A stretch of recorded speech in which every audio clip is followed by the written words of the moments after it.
Hello guys, mga kaps, mga kababayan natin na patuloy na sumusubaybay dito sa ating channel, Nobs Vlogs po lamang tayo. So, mayroon tayong bagong topic ngayon. So, bibigyan natin ng komento, no, yung bagong na-vlog ni Epifanio Labrador. So, itong latest video niya ngayon. Okay? Panoorin natin at enjoy watching. Okay, hindi na po natin patatagalin. Pasensya na po kayo kahapon kung hindi po tayo nakapag-vlog. Dahil po sa bumiyahe po kasi kami. No? Bumiyahe po kasi kami kasama po ng aking pamilya. Siyempre ng mga kasama natin. No? So, naisip kasi nila na mas maganda kung doon po tayo, dito tayo titira sa kung saan marami po tayong kamag-anak. No, marami tayong pamilya na pwedeng magbigay proteksyon sa atin o makatulong sa atin. So, yun nga, alam naman natin kung ano ang plano ng INC. Ang plano po kasi ng INC, hindi naman po talaga kasuhan lang tayo. Meron po kasi nakarating sa akin, mga minamahal ko mga kababayan, na ang pinaka purpose pala talaga, para lang hindi halata, no, na ang plano nila sa akin ay patayin o itumba, kunyari dadaanin nila sa legal, no. Pero meron na silang mga tao na inatasan para po kung sakali ay tayo po ay patayin. Yan Dito po sa puntong ito, mga guys, mga kaps, ayon sa tinuran ni Epifanio Labrador ay lumipat na siya ng lugar. So nagpakalayo-layo na po siya. Kasi nga po, kung hindi siya lilipat-lipat ng lugar, talagang madidetect po siya kung saan ang kanyang lugar. Ngayon, dito naman po ay nagkaroon siya ng opinion na naman, no? Nagkaroon naman siya ng haka-haka sa sarili niya, no? Tinatakot niya ang sarili niya eh. Kaya nagkaroon siya ng ganitong sinasabi na kunwari lang daw po yung gagawin ng Iglesia ni Cristo na pag-file ng kaso or sa pagdaan sa legal. Dahil ayon daw sa kanya, no, narinig niya o nakapagsabi sa kanya na ang totoong plano daw ng Iglesia ni Cristo ay patumbayin siya or papatayin siya. Ganon. So ito, tinatakot niya na po yung sarili niya. So gumagawa na siya ng multo niya na kinakatakutan niya. Yun ngayon ang ipinapahayag niya sa taong bayan para makakuha siya ng simpatiya. So, ganun pa man, ganun ang kanyang mga sinasabi kasinungalingan, ay hindi pa rin maalis yung ginagawa niyang panglalait, pagmumura, no, at ganyang pagbibintang sa mga bagay na pawang inimbento niya lang, kasinungalingan at wala pong sapat na batayan. Tuloy po natin. po kasi alam naman natin kung gaano po talaga kakriminal itong iglesia ni Manalo. 'Di ba? Alam naman natin kung gaano kahalang ang bituka ng iglesia ni Manalo. Hindi po ni Kristo kasi pagkakaalam ko po kasi sa iglesia ni Kristo, ayon po kasi sa akin nababasa sa Biblia, yan po ay maawain, yan po ay matulungin, mabait, mapagpatawad, at higit sa lahat hindi po ginagamit yung kanilang impluensya. Ayan, sa takbo sa pananalita po niya ngayon, naghahanap na po siya ng lusot. Na para bang ibig sabihin gusto niya, unawain siya, intindihin siya, pagbibigyan siya doon sa ginawa niyang kasalanan niya. Di ba? Kaya dito, nagkaroon na siya ng referensya na akala niya daw, no, ang pagkakalam niya sa Iglesia ni Cristo ay mabait, tulungin, mapagpatawad, no, gano'n na siya. So, kumbaga, dinadivert niya unti-unti, no, yung kaisipan ng mga manunood niya na para bang nasa katwiran siya. So, tuloy pa natin. Katulad ng iglesia ni Manalo, na akala mo magaling lang sila pag sila ang naninira. Sa totoo lang, mga minamahal ko mga kababayan, magaling lang ang iglesia ni Manalo pag sila ang naninira. 'Di ba? Pero kapag sila ay nabuking, kahit totoo yung sinasabi natin, pag umasta akala mo hindi magaling manira sa ibang reliyon. Ito na naman. Sinabi mo na Iglesia ni Cristo ay magaling lang manira. No? sinisiraan namin ang yung mga reliyon. Parang gano'n lang gusto mong sabihin diyan, di ba? Magaling lang ang Iglesia ni Cristo sa paninira, pero pag sila ang nabuking, ano yung sabi mo? No? Magagalit ang Iglesia ni Cristo. Ganito lang siya. Hindi nagagalit ang Iglesia ni Cristo kung ang sasabihin ng isang tao sa amin ay tama. 'Di ba? Pag tama, sinabi mo totoo, hindi kami magagalit. Pero kung walang katotohanan, natural, magagalit kahit sino, 'di ba? Yang sinasabi mo, pinapangatwiranan mo katotohanan, totoo. Yung pagsisinungaling mo, lagyan mo ng ebidensya, 'di ba? Huwag yung sasabi-sabi ka lang na ano yan? Sabi-sabi lang yung batayan mo. May narinig ka, ganito, ganon, kasiraan, kasamaan, issue tungkol sa iglesia, sasakyan mo yun, palalakihin mo, yun ang ibuboy-boy mo at ipamumukha sa mga iglesia ni Cristo. So, wala yun. Walang kredibilidad ng mga batayan nun. Hindi valid po yun. So, yan lang pumapasok sa makitid mong pag-iisip. Ngayon, puntahan natin yung sinasabi mong paninira ng iglesia ni Cristo. Ang iglesia ni Cristo, pag nagtuturo, no, nangangaral ng salita ng Diyos, siyempre po, ang matatamaan po doon, yung hindi sumusunod doon sa aral ng Diyos, no, na itinuturo ng iglesia ni Cristo. Halimbawa, sasabihin ng iglesia ni Cristo na ang pagkain ng dugo ay ipinagbabawal ng Diyos at kalaban ng Diyos ang mga taong gumagawa noon, kumakain ng dugo. Ngayon, sino ngayon kumakain ng dugo? No, mga dinuguan. Kasi nakalagay sa talata yung laman at karne pinagsama, no? Laman at dugo na pinagsama, bawal po yun. Dapat ihiwalay ang dugo at ang dugo ibuhos sa lupa. So ngayon, tatanungin, sino ngayon, ginawa niyo ngayon, imbis nga ibuhos sa lupa, sinahod niyo sa kaldero. Nilagyan niyo ng suka.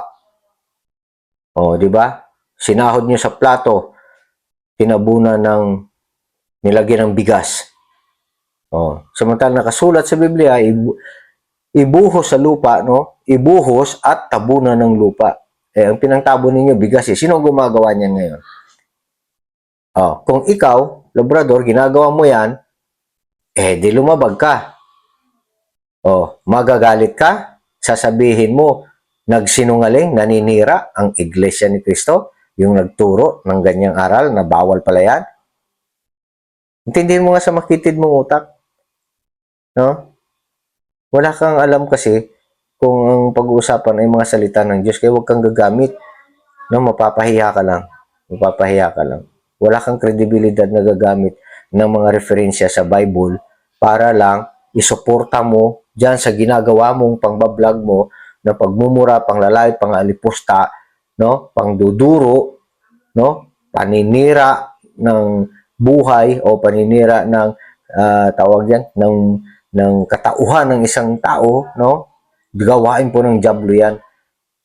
Si Satanas nga noon sinitasan niya rin ang Panginoong Hesukristo para tumalon lang sa bangin. 'Di ba? Ganun ang ginagawa mo ngayon na panlilin lang dyan sa mga taong nanonood sa iyo. Mga viewers mo, mga sabi mo, mga supporters mo. Na kapag ikaw lang magsasalita, sasakay sila sa iyo. So, dadalhin mo sila doon sa bangin. Patatalunin mo sila sa bangin. 'Di ba? Ganun yan siya. So, wag na nating laliman.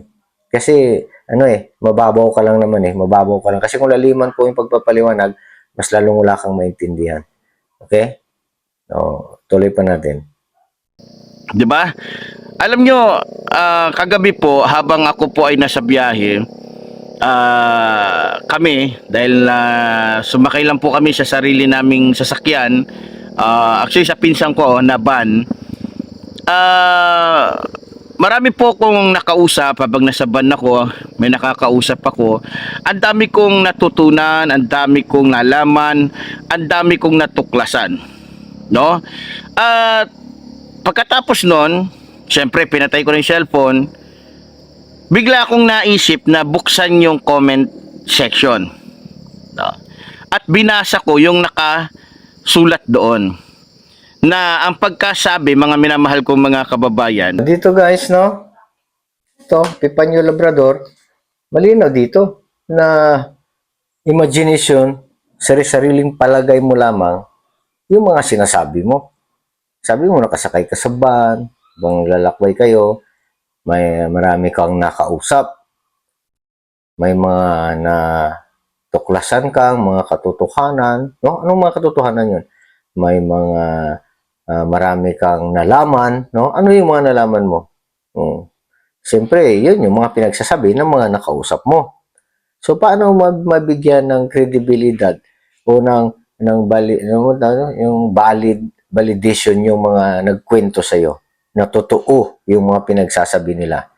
Oh, di ba? Alam mo naman, pag Iglesia ni Cristo ang pag-uusapan, maraming naiinggit diyan, maraming tumutulig sa, maraming gustong kumaaway. Isa ka na doon. So, pag ang nakausap mo diyan, ang sabi mo kasi may mga nakausap ka, di ba? Kung ang nakausap mo diyan, pareho sa iyo, no? Na galit sa Iglesia ni Cristo, eh di siyempre, masama ang sasabihin nun tungkol sa Iglesia ni Cristo. Issue. Di ba? Yun ang sabi mong katotohanan. Ngayon, na nakuha mong impormasyon. Ano pa? Ano pa ang sabi mo doon? Ngayon, napag-isip-isip mo, binuksan mo yung comment section mo, may nabasa ka doon. So, iuugnay mo ngayon yung sinabi niya doon sa nabasa mo sa comment section. So, ito ngayon, pakinggan natin yung nabasa mo sa comment section ha. Kasi bibigyan natin ng magandang direksyon yung mga sinasabi mo. at binasa ko yung nakasulat doon na ang pagkasabi, mga minamahal kong mga kababayan, wala daw silang pakialam kung minura man ni Digongyo yung Diyos ng mga Katoliko, dahil Diyos naman daw ng mga Katoliko yon. So, alam nyo mga minamahal kong mga kababayan, gusto ko lang sabihin sa inyo, no, nung minura po ni Digongyo yung Diyos Ama na makapangyarihan sa lahat, Sandali. Epifanio Labrador, ha? Huwag mong iligaw yung mga manunood natin. No? Ganito yan. Sinabi mo kanina, no? Nabasa mo sa comment section na walang pakialam, no? Kung sino yung nag-comment na yon, o sabihin mo ng Iglesia ni Cristo, wala kaming pakialam doon sa ginawang pagmura ni Digong sa Diyos ng Katoliko, sabi niya. Diba? Ngayon, dyan sa conclusion mo naman, sa pagpapaliwanag mo, binago mo. Sinabi, no, wala daw pakialam ang mga Iglesia ni Cristo doon sa pagmumura, no, ni Pierre Arde doon sa Diyos Ama na makapangyarihan sa lahat. Oy, yun ba yung sinabi ni Digong? Kanina sinabi mo lang doon sa una, ang minura niya yung Diyos ng Katoliko. Hindi yung Diyos na makapangyarihan sa lahat. Kasi kung titingnan natin, ba't sinabi ni Pierre Arde yung ganon, hindi kasi sa bilib, no? Doon sa Katoliko. Ikaw nagsabi kasi Diyos ng Katoliko ang sinabi mo di ba? Iba yung kinikilalang Diyos ni Duterte sa Diyos ng Katoliko. Kaya, nung minura niya ang Diyos ng Katoliko, so hindi yung Diyos na makapangyarihan sa lahat. Nagets mo? Nagets mo? Mamaya, pag-aaralan natin yan kung sino ba talaga ang tunay na Diyos. O kung di kaya, manood ka na lang sa programa sa TV, no, ng Iglesia ni Cristo at ituturo doon, no, ng mga ministro ng mga Iglesia ni Cristo, ng mga tagapangaral doon kung sino ang tunay na Diyos, sino yung Ama na tunay na Diyos. Okay? Pag wala ka kasing alam, sabi ko nga, huwag kang gagamit ng ng mga Bible, huwag kang magkuha ng reference mo sa Bible kasi wala kang kredibilidad, wala kang otoridad na mangaral diyan.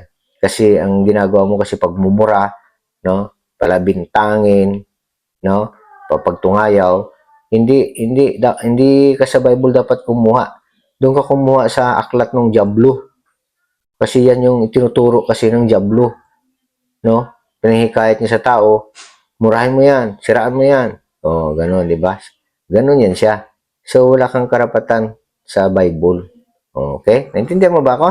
Alam ko naintindihan mo eh. So, tuloy pa natin. Ang dami pong nag-react. Ang daming nagalit ng mga pastor, mga ministro at iba pa. Lalong-lalo na yung mga taong nakakaunawa at nakakaintindi kung gaano ba kahalaga ang Diyos sa buhay ng isang tao. No? So, ibig sabihin, lumalabas na kaya nag-react yung mga pastor, yung mga ministro, yung mga ibang mga ngaral, lalong-lalo na yung mahigpit nilang kalaban yung MCGI ba yun? O, yung dating daan.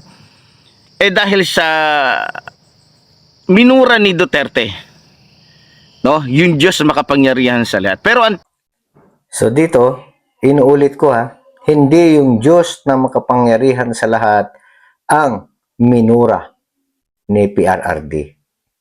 Ang minura niya doon, ayon sa sabi mo, ang minura ni Duterte doon, yung Diyos ng Katoliko. Di ba? Sabi ko nga, bawat isang pananampalataya, isang religion, may kanya-kanyang paniniwala. May kanya-kanyang aral na sinusunod. At may kinikilalang Diyos. Di ba? So si PRRD, hindi siya believe doon kasi sa Diyos ninyo, Diyos mo, Diyos ng Katoliko. At kung may mga ibang reliyon man, sabi mo nga, o mga ministro na nagalit doon sa sinabi pagmura ni Duterte, ay nasa sa kanila na yun. Baka nasa maling pagkaintindi yun. Pero sa ngayon po, alam ko, naintindihan po yun nila. No? Na ang minura ni Duterte ay ang Diyos ninyo, Diyos ng Katoliko, sabi mo nga. Di ba? Kami, di kami magagalit. Bakit? Hindi naman yung Diyos namin ang kanyang minura eh. So ayan, mamaya magtatanong ka kung sino yung Diyos namin. No? Diyos ng Iglesia ni Cristo. So, tuloy natin. Ito, pinapaliwanag ko lang kasi ayaw ko kasing ano ba, yung magkamali ng pangunawa yung mga taong nakikinig sa'yo. Kasi, ano eh, pinapasakay mo sila sa istorya mo, dinadala mo sila dun sa gusto mong mangyari. Samantalang ang gusto mo namang mangyari ay paninira, panglalait, no, pagmumura, no, pagbibintang sa walang na wala namang katotohanan, wala ka namang pakitang ebidensya. 'Yun ang gusto mo kasi na palitawin na tama ka. Kaya kinukuha mo no, gumagamit ka ng mga ibang mga pananalita para makumbinsi sila na maniwala sa iyo. So sa akin, hindi makakalusot yan. Sa amin ng mga Iglesia ni Cristo, hindi lulusot yung style mo. Kasi ano yun eh, style bulok yan. No? Jablong style yan.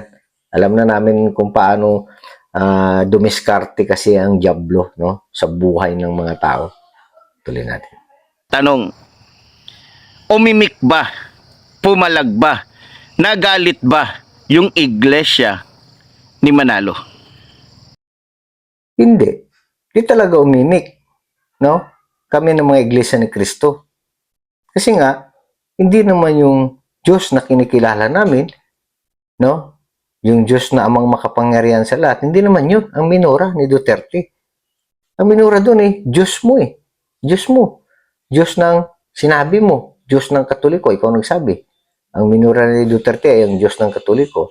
So, hindi nag-react, no? Hindi kami nagagalit. Wala kaming reaction doon sa ginawa ni Duterte. O, ano palang gusto mong palitawin? Dali nga. Nung minura ni Duterte, yung Diyos na makapangyarihan sa lahat. Hindi. Hindi sila umimik. Bakit? Unang-una, ito ang nakikita ko. Takot sila. Dahil hindi nila kaya si Duterte. Wow! Yun lang palang sasabihin mo? Napakababaw naman ang takbo ng utak mo. Dahil takot kay Duterte? Kailan pa kayo natakot ang Iglesia ni Cristo sa mga politiko? Baka yung politiko ang takot sa Iglesia ni Cristo. No? Huwag mong baliktarin.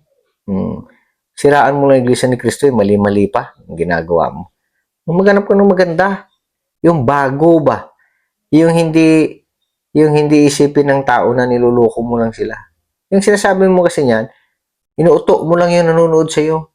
Inuuto mo yung mga sumusuporta sa'yo. Di ba? Uh, Sabi mo, dami sumusuporta sa'yo. Inuuto mo lang sila at inuuto ka rin nila. Sige, tuloy natin.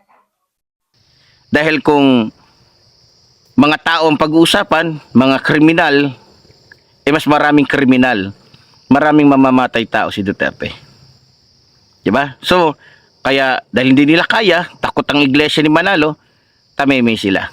Kahit minura, yung Diyos na makapangyarihan sa lahat. Ngayon, para makalusot sila, sinabi na lang nila na wala kami pakialam dahil ang minura naman ni Duterte ay Diyos ng mga Katoliko. Kita mo na? Ang galing mong, ang galing mong utuin yung mga manonood mo. Maniniwala kaya sila sa'yo? Sa ganyan? Iglesia ni Cristo, tamimi kay Duterte dahil takot. Kwento mo yan sa pagong. Kwento mo yan dyan sa mga kamag-anak mo.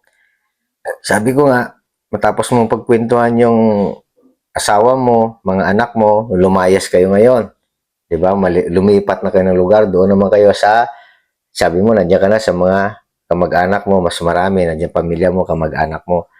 Yan, ipunin mo sila uli, no? Sa isang lugar. Nandun ka sa gitna. Doon ka magkukwento. Yan, kwento ka nung ganan. Kasi mausay ka magkwento, no? Para meron silang kaaliwan diyan sa bundok. Sa bundok ka na di ba? Yan ang gawin mo doon para maaliw yung mga tao sa paligid mo. Magkwento ka ng ganyan. Okay? Imbento ba? Imbento. Para nga si Lola Basyang. Pag nagkwento. Kwento ka ng horror, fantasy. O yan. Yan, ganyan. Yung ginagawa mong pagkukwento ngayon. Doon mo saan ikwento yan. No? Para kayo doon naglulukuhan. Pero kung kwento mo yan dito sa sa social media, yung buong mundo, siyempre internet tayo ngayon, buong mundo nang makakapanood. Wala ang tingin sa'yo ganyan tai ang utak mo. Ano, wala tayong magawa. Yun ang abot lang ng utak mo hanggang doon ka lang mag-isip okay? Pakinggan pa natin. Malinaw po yun. So, sa madaling salita, iba ang Diyos ng Iglesia ni Manalo sa Diyos ng mga born again, sa Diyos ng mga ibang reliyon, lalong-lalo na ng Katoliko. Sa bagay na yan, tama ka. Meron kang tama na sabi Diyan ngayon. Sa naabot ng isip mo. Sa makatwid, iba ang Diyos ng Iglesia ni Cristo sa Diyos ng mga Protestante, ibang reliyon, lalo na ng Katoliko. Matagal nang alam yan ng mga taong bayan. No, buong mundo na nakakaalam kasi nagpapalaganap kami ng aral. Pinapalaganap namin ng aral, may pamamahayag kami ginagawa, ipinahayag namin yung tunay at dalisay na aral ng Diyos, na ipinangaral ng Panginoong Hesukristo. Ipinakilala ng Panginoong Hesukristo kung sino ang tunay na Diyos. Yun yung pinangaral namin. Yung itinuro ng Panginoong Hesukristo na tunay na Diyos, yun po yung sinusunod namin, yun po ang Diyos namin at yun ang ipinapangaral namin sa mga tao. Alam mo na ngayon para sa karagdagan mong kaalaman, sabi ko nga, punta ka sa channel namin doon sa INC-TV, meron yan doon, marami. Sa iba pa, basta programa ng Iglesia ni Cristo. Meron yan, itinuro lahat yan doon. Hindi ka na magsasalita ng ganyan na wala ka sa sariling pag-iisip ba, wala ka sa bait kasi wala kang naintindihan. Okay? Ngayon, pakinggan natin ngayon ang conclusion mo dyan, kasi dito, ililigaw mo yung tao Saan mo dadalhin ng istorya ukol sa pagkilala namin kung sino talaga ang Diyos namin at kung sino ang sinusunod naming Diyos. Okay. Anong uri ba ng Diyos ang binabanggit o sinasabi o ang pinapahiwatig nung nag-comment sa atin? Anong Diyos ba ang meron sila? Alam ko na. Ayan na Sino ang Diyos ang ipinahiwatig nung nag-comment sa'yo? Kasi Iglesia ni Cristo yun, alam ko na. Sabi mo. Okay, ano yung alam mo na yan? Sige nga, tingnan natin nga kung sakto. Kung di ako nagkakamali, di baling murahin ni Duterte ang Diyos na lumikha ng langit at lupa. Di baling murahin ni Duterte lahat ng anghel, lahat ng mga santos. Huwag lamang murahin yung kanilang puon na si Eduardo Manalo. Kasi magagalit talaga sila. O nga pala, naintindihan ko na ngayon. Yun. Kita mo ang takbo ng utak mo. Yung takbo ng isip mo. Binubulatik mo yung mga tao ba? Alam ko na. Kasi, gano. Kasi, ay, ano sabi mo kay Eduardo Manalo? Puon? Puon namin?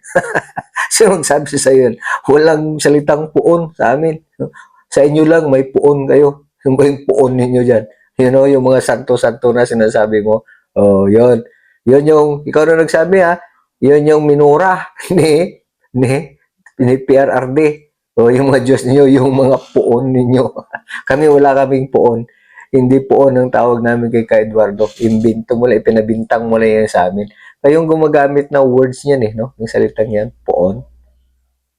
Yun, yung mga poon nyo, yung mga santo. Santo-santo, yung mga bato, mga kahoy. Yun, yung pinuna ni Duterte na sabi niya mga Diyos ninyo. Intindihan mo na? Hindi yung Diyos na makapangyarihan sa lahat. Ang minura ni Duterte. Lumabas na sa iyo. Bunga mo. Minura ni Duterte yung mga puon ninyo, mga santo ninyo, santo-santo ninyo. Puon ang tawag niyo dyan. Ngayon, sinabi mo, si Eduardo Mondalo, puon namin. Walang puon sa amin. Walang puon, wala ayang salitang. Kasi, tingnan nyo ha, kasi nung minura ko, si Eduardo Manalo, nag-react sila. Pero minura ni Duterte, ang Diyos na pinaglilingkuran nila, itinanggi nila. Hoy, Pipanyo Labrador, wag mong utuin yung mga nanonood mo. No? Ang minura ni Duterte, yung Diyos ninyo, hindi yung Diyos namin. Hindi yung Diyos na pinaglilingkuran namin. Wag mong i-divert. Galing mong mag-divert ng istorya. Sabi mo kanina, ang minura ni Duterte, yung Diyos ng Katoliko. Tapos ngayon, sinabi mo dito, hindi, minura ni Duterte, yung Diyos na pinaglilingkuran namin. No? Hindi kami nag-react nung minura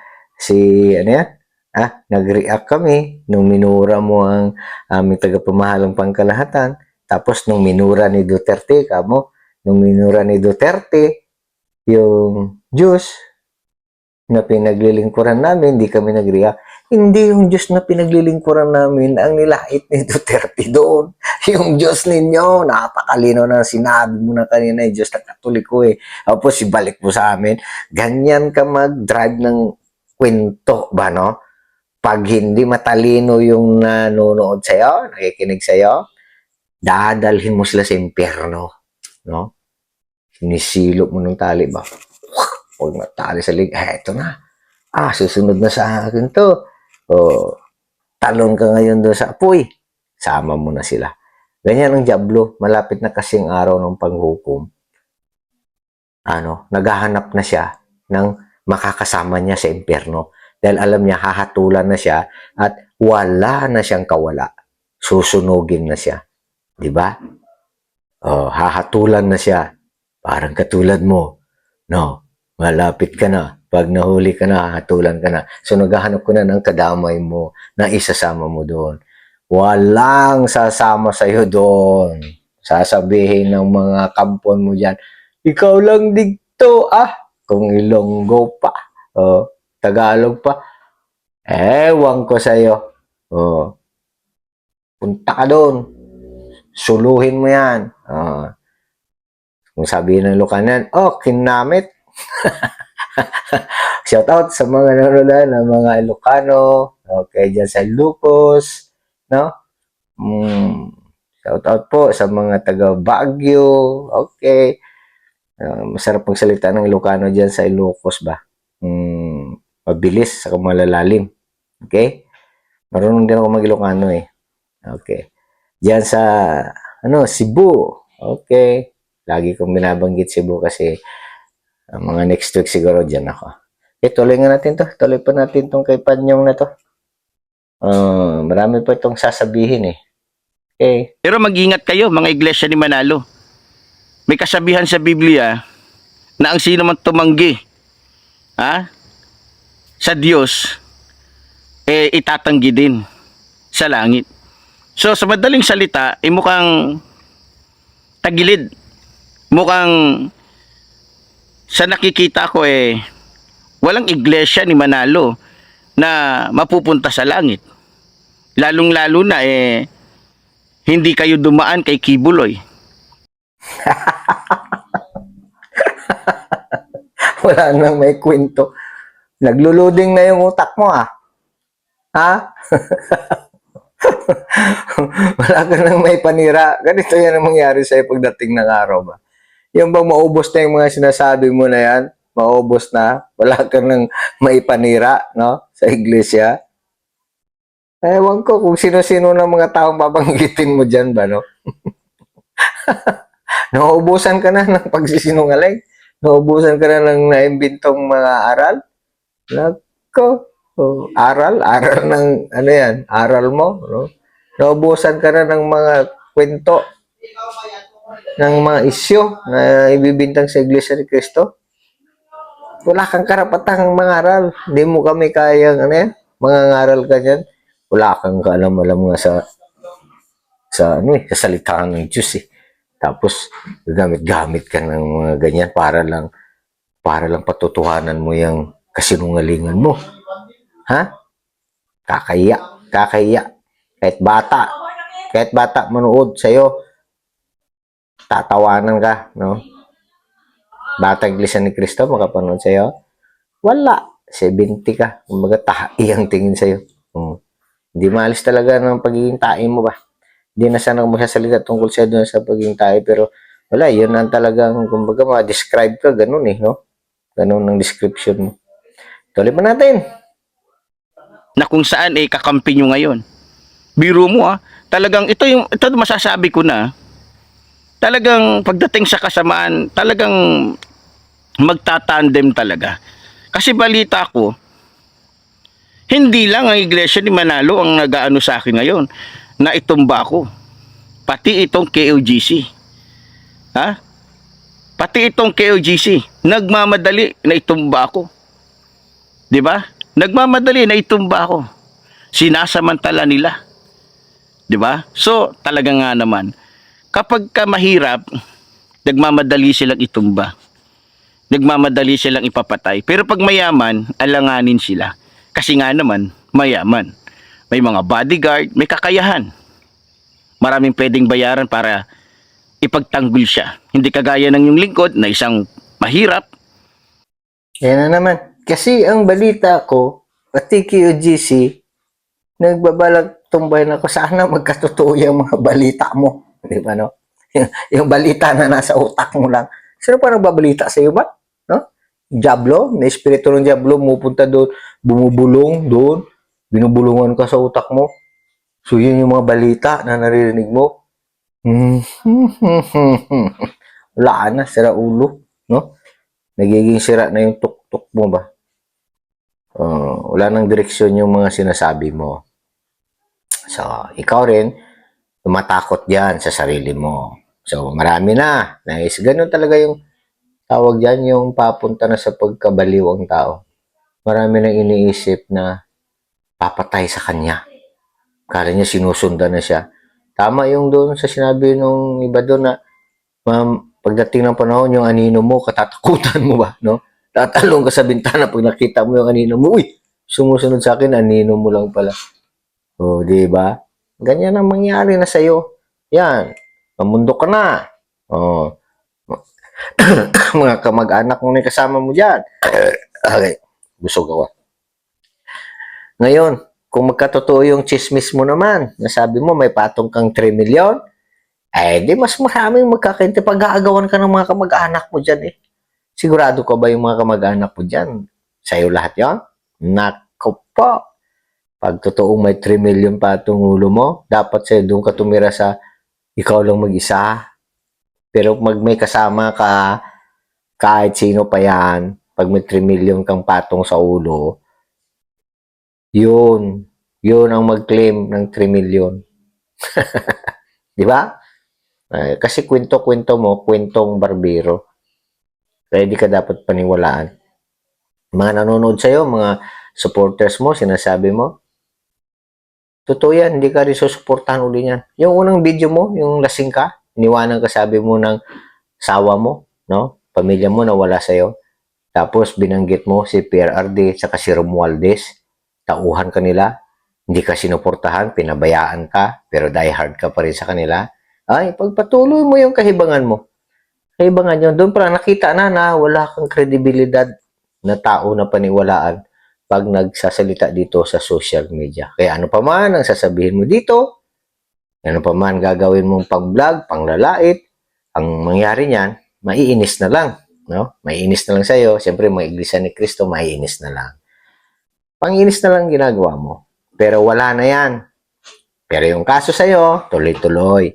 Kaya, hanggat hindi ka nahuhuli, magtatago ka. O, di? Wala tayong magawa. Sarap ng buhay dito kaya sa syudad, sa ibaba. O dyan, mga kulisap, mga kasama mo dyan. Baka magkadinggi ka dyan, ha? O, paalala lang, malaria, meron dyan. Stomatiasis, ano yan, ganyan, stress. Oh, yan. Yan ang gawin mo dyan. Dapat ka lang dyan. Kasi hayop, hayop ang ugali mo ba, no? Oh, makahayop, hindi ka makatao. Okay, so dito, mga guys, mga kababayan, no, mga kaps na nanonood, putulin ko na lang ang video ko dito. Dudugtungan ko na lang ito sa next na episode ng ating pagbablog. So dito po ay akin lang pong binibigyan ng mga konklusyon, mga opinion yung mga sinasabi niya. Para naman, sabi ko nga, yung mga manonood ay magkaroon ng linaw sa kanila ng mga sinasabi nito, pawang kasinungalingan lang. Di ba? Puro pagbibintang, walang sapat na batayan. So, ganun lang siya. Ngayon, di naman ako gumagamit din ng mga papilis na gagamitin ko batayan kasi yung sa kanya, kwento lang naman eh. Di kwentuhan ko rin siya, pero yung kwento ko may katotohanan. Hindi katulad ng kwento niya, walang katotohanan, sariling haka-haka, imagination, opinion, at kasinungalingan, chismis, balita sa kanya, di ba? Ganun na yan siya. So, ito po, ano pa man po ang mga marinig, no? Mga kaps, ano man po marinig natin dito sa kanya, so wag lang tayo ma-heart. Gawin na lang nating, kumbaga, kung di nyo makayang panuorin yung kanyang mga video, so skip nyo na lang po. So, ganun lang po. So, sabi ko nga, lahat ng mga video nito, upload nito, lilipat ko dito sa channel ko. Para wala nang magiging viewers yung channel niya. At least, mabawas-bawasan po, no? Yung viewers niya doon. Lalo na sa mga caps, huwag na kayo magtangkang magbukas doon. Ganon din naman ang mabubuksan nyo doon, full video niya. So, sinasalin ko na lang ang full video niya dito sa channel ko. Ganon, di ba? Para hindi na makikinabang yung channel niya. Kasi hindi po tumitigil tong tao na ito. Kapag nandun kayo, doon kayo nag-views, uy, kitang-kita yan, so nagko-comment pa kayo doon. Huwag na kayo mag-comment doon. Dito na kayo mag-comment sa akin. Dito nyo na lang sabihin yung sama ng loob ninyo sa kanya or ano. Kasi alam ko, titingnan yan mag-i-scroll lang siya ng mga reaction doon sa mga vlog niya. Ganun man yan, mga vlogger. Hanap yan, titingin yan doon sa ibang content ng mga vlogger din. Titingnan ko ano yung sino yung mga nag-react doon sa kanyang ginawang post, no? Sa kanyang ginawang vlog. So, huwag na kayo pumunta doon. Dito na lang kayo sa akin. So, sa mga kaps na nagsabi sa akin na, yung channel mo, naging channel na ni Labrador, dahil sa nandyan na yung mga video niya. Sige po, mga guys. Maraming salamat po sa inyong pagsubaybay. Huwag kalimutang i-like, subscribe, share na rin ang channel natin. Boom.